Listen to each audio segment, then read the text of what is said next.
Hey, this is Matt once again. We're about to another video.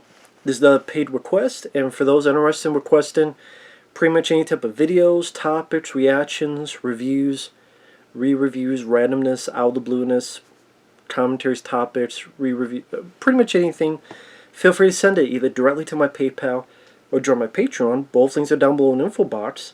And this is a review of the new Chip and Dale Rescue Rangers movie. And surprisingly enough, this was, to be redundant, a pleasant surprise. I really enjoyed this movie. This was much more clever than you would think. It was fun, it was interesting, it got some chuckles out of me. No, not every joke lands, but I thought this did the meta stuff much better than a lot of films today. I thought when it was pushing cameos in, I thought it fit better in its world, because it's trying to be more more Roger Rabbit and less Space Jam 2. Now, no, I never thought it would be better than Who Framed Roger Rabbit. It wouldn't be, of course. But for a film, if there's one that was the closest to being a successor to it, it would be this. This is a film that doesn't showcase fart jokes, or poo jokes, or puke jokes, or pee jokes. It's a film that goes at a fast pace. It's like an hour and 20-some minutes until the end credits start. The voice work I got used to, and in fact, I warmed up to as the movie went along, because it actually does not too bad of a job building up his characters. Nothing earth-shattering in originality in terms of characters. People used to be friends, they split up, they split apart. Something happens where they get back together again. There's some sweet moments, there's some nice little heartwarming moments. More so than some movies do that with jack nil iota of reality put into it, meaning they completely forget that they built something up to it, they don't follow through on it, or they don't, wait a minute, you set this up, where's the payoff? The cameos I thought did work in this. It did build up this world of people and cartoons working together. The villain, the identity of the villain, I thought was surprising. I thought it was a very interesting choice. There's some cameos in there that I thought were rather funny, which I'll get to in spoilers. I liked the world it built up, the history built up with these characters of Chip and Dale. And again, the voices, I warmed up to. And there is a human in the film, but I felt she would fit fine, because it was these two characters front and center. The human character was a supporting role. She was in and out, and she fit well in supporting the movie. She didn't overtake it. It wasn't 10 minutes of just this person doing this. You're going, where the hell is Chip and Dale? It is their movie, first and foremost. Seth Rogen did not annoy me in this. And granted, I say a lot of bad stuff about Seth Rogen nowadays, because I looked at Santa Inc., and that was garbage trash. But I liked the first Neighbors film. I liked Observe and Report. There were Seth Rogen films I liked. He was tolerable here. You have other, like Eric Bana has a voice role in this. J.K. Simmons has a voice role in this. There's some nice tropes and cliches they make fun of, which I thought was... It's much more of a clever script than I thought it would be. And it's not like the Tom and Jerry movie, or even, those Alvin the Chipmunk films, the Smurfs, where it's really dumbing down the audience. Or again, let's put a fart... Oh, did someone actually eat that poo? Oh, you thought it was a blah blah blah candy? Or jokes that you could see in various of these types of movies. I like the different kinds of animation, where you see the more traditional animation, and then the CG, and then the Uncanny Valley, Robert Zemeckis, Beowulf, Polar Express type of stuff. You have a little bit of claymation. I like the different variety. I thought the story was actually kind of neat when you find out what's really going on. I thought it was fairly humorous what the bad guys are doing and why they're doing it. And hell, one of the few nitpicks I have is I wish the film was longer. I'm usually the guy that says the film is too long and is too overbloated, because I think there's a lot of stuff that's overbloated. I think there's a lot of stuff that they try to put so much in there that it feels just way too long, a lot of dead weight. This case, though, I would gladly have seen another 10 minutes, 15 minutes of this world. But I enjoyed what we had. And with that said, I'm going to get more into spoilers starting now. So, 3, 2, 1, spoilers. When I say I did nothing original or you haven't seen before, but I thought it was a nice, sweet backstory of 1982 at school, and the first day of Chip and Dale going to school. They don't know each other. They're just little kids. They meet up with each other. They're shy with each other, but they get to know each other. They create a friendship and a sweet, heartwarming stuff to that. And the school is popular with cartoons as well as real people, and trying to make the audience into this world of these tunes exist in this universe. And then as the movie goes on, I would love to see more of them in transition from school to being an actor or actors. I would love to see more of that. But this is what I mean by world building. Like, they did a commercial they see on TV and it's a deodorant commercial. Or they're on the TV show Full House, or they're in the background. They're on an episode. See, this is not like... This is world building in which it's complementing the characters. Who they are, them being actors, them and their roles, and what the story of the bad guys are. It's complementing that. When you look at like Space Jam 2, which fit in all this stuff, let's have Mad Max, and let's have Matrix, and let's have... That felt like a glorified advertisement for HBO Max.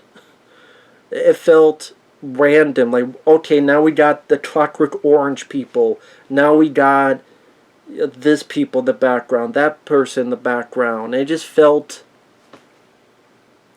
pushed in there for look at us. Then this, I thought it melded into the story a bit more easy to swallow, so to speak. It didn't feel that forced. And because of the world, it'd be like complaining... If you complain about the nature in this, you'd have to complain about the nature in Who Framed Roger Rabbit. Like, why is Dumbo there?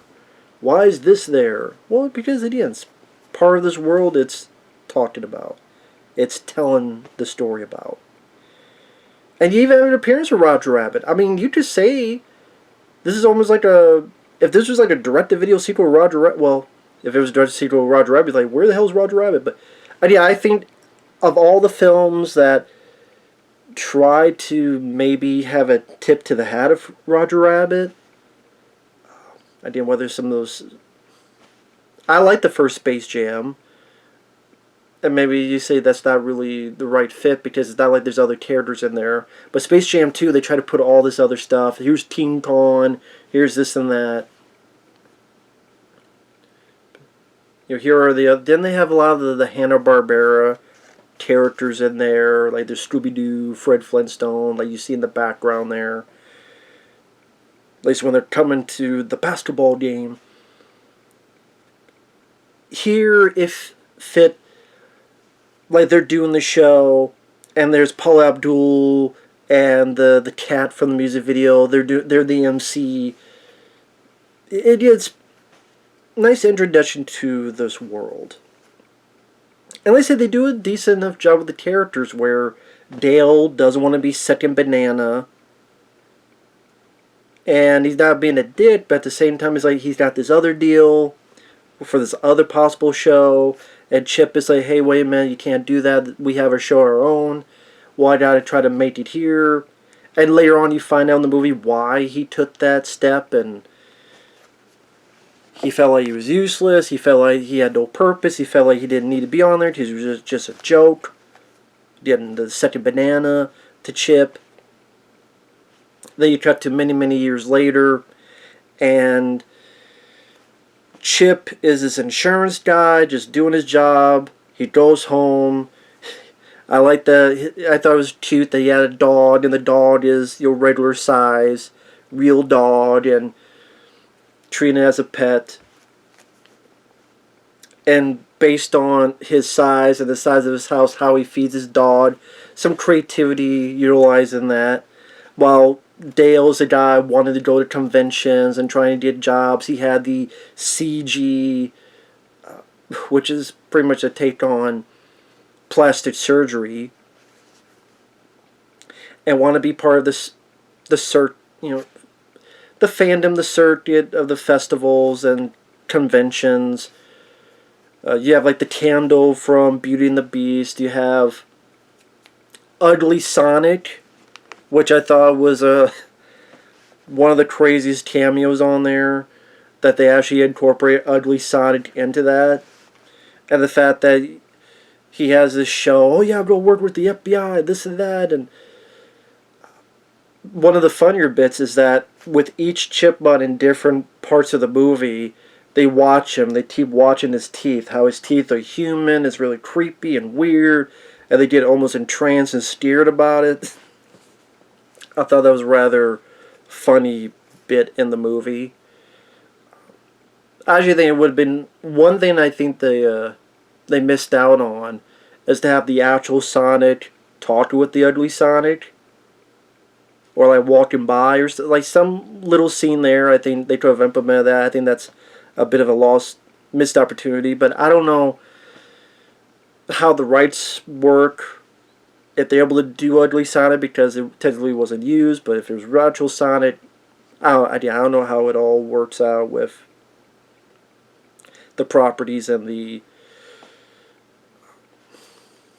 rights issues. I don't know.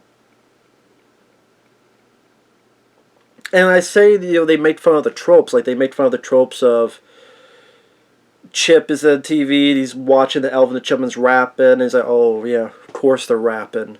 And he makes fun of the idea of, whatever they try to do something new, someone's got to try to rap to try to be hip. And so that gets paid off much later in the film, when there's this snake that is a big fan. In order for a distraction, they have to rap, but they don't know how to do it, so they're doing it so poorly. So Dale just keep repeating the rhymes of his name, Dale, and then Quail, Whale, or whatever, just not knowing how to do it. And then Chip is even worse. He's trying to rap, and he's even doing it worse, like dippy dippy doo da, dippy dippy. I thought that was a fun trope they were making fun of. And even the story, like, again, this is spoilers, the story of the film where some of the cartoons are being kidnapped, and you come to find out that the bad guy is Peter Pan, from the original Peter Pan. And some people mention, well, how come he grows older? But I thought it made sense because of his character, the story of his character.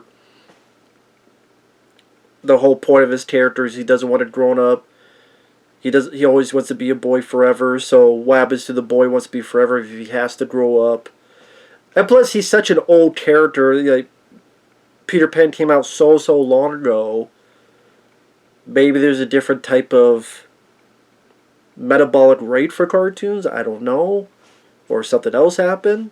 But as he got older, he got less roles, and then he became much more of a villainous character, so that he'll have this bootleg operation, but the bootleg is to kidnap cartoons, alter them, so that they're forced to star in those shitty rip-off cartoons.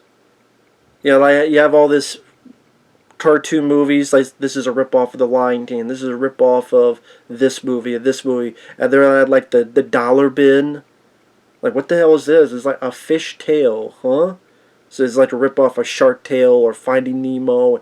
Like those kind of rip-offs, or those cheap versions of, you know, Disney properties or other properties.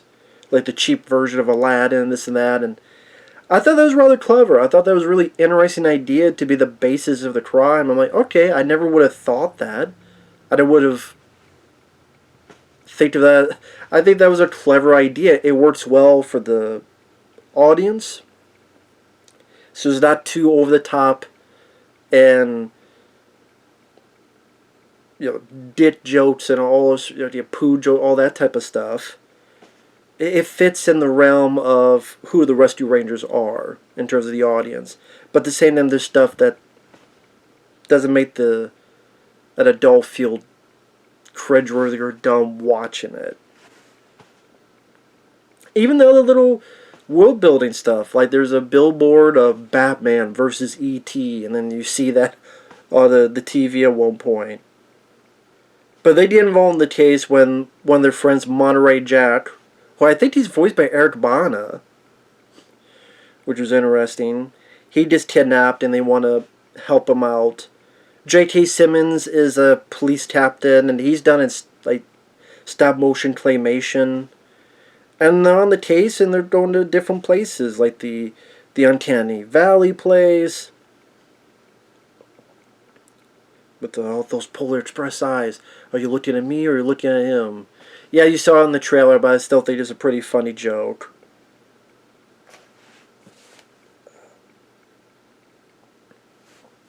Again, them figuring out who it is, trying to escape, figure out what they can do, trying to find Monterey Jack. Yeah, I don't want to give everything away, but I do think that the plot is rather fun. The way they utilize some characters, nicely done. Like the ugly Sonic was a nice surprise. The Gadget is in the story as the little Bud Zipper. Sorry, I didn't grow up with Rescue Rangers. I didn't grow up with the show. Didn't grow up with the cartoon.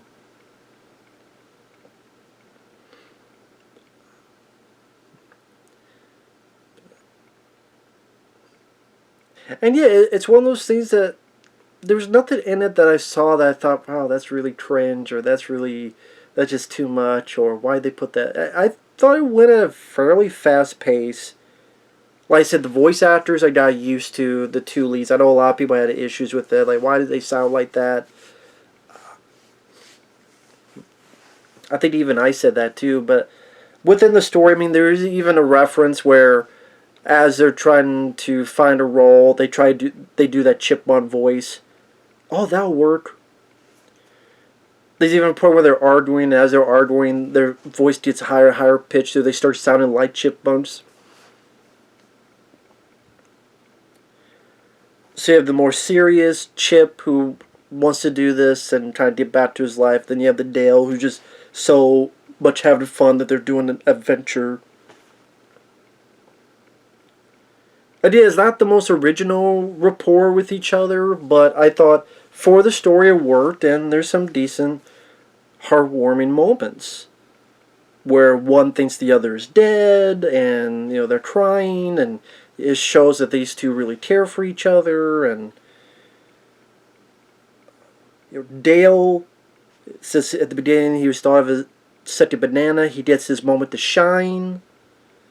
Like Chip is capable in helping solve the case for a good chunk of it, but then Dale gets his moment to shine as well. So they don't make one better than the other. Makes it work for them as a team.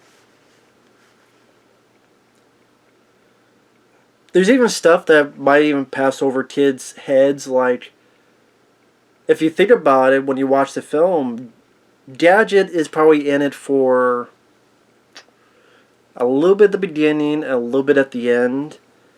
But you get the idea that I guess her and Zipper had kids. And they don't hone in on it, but it's one of those that are like, wait a minute. But it still felt a lot less creepy than what they were trying to do in that Pixels movie with Tubert. See, that's handling what, like, Tubert, what, he pissed himself or not, like, this is a lot better than Pixels. And like I said, there's a female cop. I mentioned there's a human character at the beginning of the video, but there's a human police officer who is a big fan, and she tries to help up, but she didn't come off as annoying. She didn't come off as irritating. You know, she is a supporting asset, but she doesn't take over, and then we go to 15, 20 minutes of her, and it stops being a Chip and Dale movie. No, she works fine enough to serve the story, not overtake the story, as it should be. Like, the actress didn't do that bad of a job.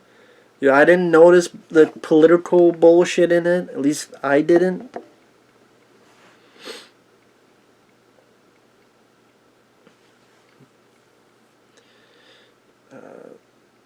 There's nice little visual gags that I think are fun to watch and repeat viewings. Like, early on, one of the few things shown in their transition from school to actors, they did a talent show. And in the audience, you see people clapping. And if you look on this side, there's like a transformer doing a clap as part of the audience. There's spoilers, cameos from He-Man and Skeletor, which is sad. That's better than the entire Kevin Smith cartoon reboot of He-Man that they did. Let's see, I mentioned Ugly Sonic, the candle from Beauty and the Beast. Very briefly, My Little Ponies, because they're in a convention running around, they hop on them to get away. But in a way, I'm kind of surprised there's not more cameos. But actually, I think maybe that's for the better, so it wouldn't feel like just a cameo every 5 minutes. But I'm surprised they didn't have some of the other Disney characters. I mean, like Mickey Mouse, Donald Duck, like any of those characters, or characters like from the Rescue Rangers days. There is Baloo, but it's more of the live action Baloo from Jungle Book. There's, well, at the very end, Darkwing Duck. Interesting. Although it kind of made me wonder what was the point of it, if they were, I don't know, they were thinking maybe that would be a sequel with Darkwing Duck, or I don't know if there's any more story to that, like, hey, let's just put Darkwing Duck in there just for the shits and giggles of it. So that's one that I don't know if there's an answer to that question. If anyone has an answer, feel free. That seemed a little bit random. But for the most part, it sticks with its story. And like I said, I mean, when I get to a movie and I'm like, you know what, I actually would have preferred it to be longer. That's kind of a rare feat. And I definitely think this is the big surprise of the year for me. Because I think of, okay, they're going to do a Chip and Dale's live action movie. Great. So in the style, what, Tom and Jerry and the Smurfs, Alvin and Chipmunk, like all these other movies. And some of them I would watch and go, oh, whatever. Like Alvin and the Chipmunks I would watch and go, whatever, you know. Because I didn't grow up with Alvin and the Chipmunks, so I don't really have a big nostalgic love. It's more of an indifference. Don't love it, don't hate it. Kind of. Rescue Rangers, I played more the Nintendo game than watch the show. So, if it was Ninja Turtles, then it'd be a different tune. Or He-Man, or even to an extent, G.I. Joe and Transformers. So the Rescue Rangers, I don't have a big nostalgic love or anything for them. It's just indifference. But I do feel, in my opinion, this handles the characters respectfully because they actually give them a little bit of an arc, a little bit of a backstory, a little bit of, for what it is, decent character work, and again, doesn't result in a lot of just dick, fart, poo, burp jokes like a lot of films of today would. I mean, you had some of that in Alvin the Chipmunks and some of those stuff. And like I said, I think it's a nice, pleasant surprise. And the music wasn't, I mean, it was fine for what it is. I wouldn't say it made me want to go listen to it again, but it was nothing egregious. And overall, people might get mad at me because, oh my god, you supported Disney Plus. Number one, I don't have Disney Plus. How did you see it? Well, maybe I know someone who has Disney Plus. Maybe I saw it a different way. But I don't support Disney Plus because I don't like Disney. I don't like their shit. 95% of their stuff I think sucks nowadays. But also, I'm not going to hate every single thing. If I liked it, I liked it. Same with Star Wars. 95% of their stuff sucks nowadays, but I liked The Mandalorian Season 1 and 2. And there were people pissed at me that I liked those. Well, yes, I like those 2 seasons of Mandalorian. Doesn't mean I'm going to think Kenobi or this stuff still be good. I think they'll suck still. Especially the stuff I've heard. Same with this. A lot of Disney Plus stuff I've seen, or I've seen clips of, they look terrible, or they were terrible. This, the sun shines on a dog's ass some days. Every once in a blue while, you did something right. Whether it be an actor, a director, or even a studio. And it's dumbfounding me that this is one of the films that goes straight to Disney Plus. I don't know if it's something to do with rights, where maybe if you put in the theater, the box office would go to certain other properties that are either referenced, but on the flip side, I don't see how that is, because it would be deemed parody, number one, and you still be making money off this, so you'd have to be paid money either way. If that's the case, I don't see why it would just be with theatrical, unless some other kind of weird contract thing I don't know about. But in all intents and purposes, this should have been a film that went to theaters. Considering some of the other films that, like Tom and Jerry, went to fucking theaters. Like, there's some pretty damn, I mean, there's a lot of bad movies that went to theaters, but this one doesn't, and that's just strange to me. And it kind of sucks, because I would have actually been open to a sequel. I actually would have been open to see a sequel to this, if it's done with this amount of decency.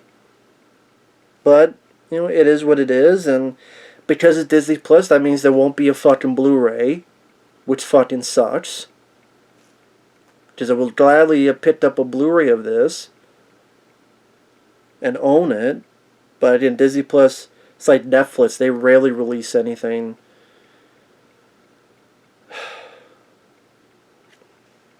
that they put out on their streaming service. So, yeah, Chip 'n Dale Rescue Rangers. Can't believe I'm saying that's one of my favorite films of the year, but it is. The films I've seen this year, because I have not seen Sonic the Hedgehog 2, I haven't gotten any requests for that. But The Batman, then this one, Jackass Forever, and then this low-budget Curse of Professor Zardonicus, low-budget independent film. Like, those are my favorites so far. And not bad at all. I'm almost shell-shocked. I'm still shell-shocked that I'm not ranting about this film. Again, there'll be people go, what the fuck are you doing? You sold out. You blah, blah, blah. I'm like, it's funny.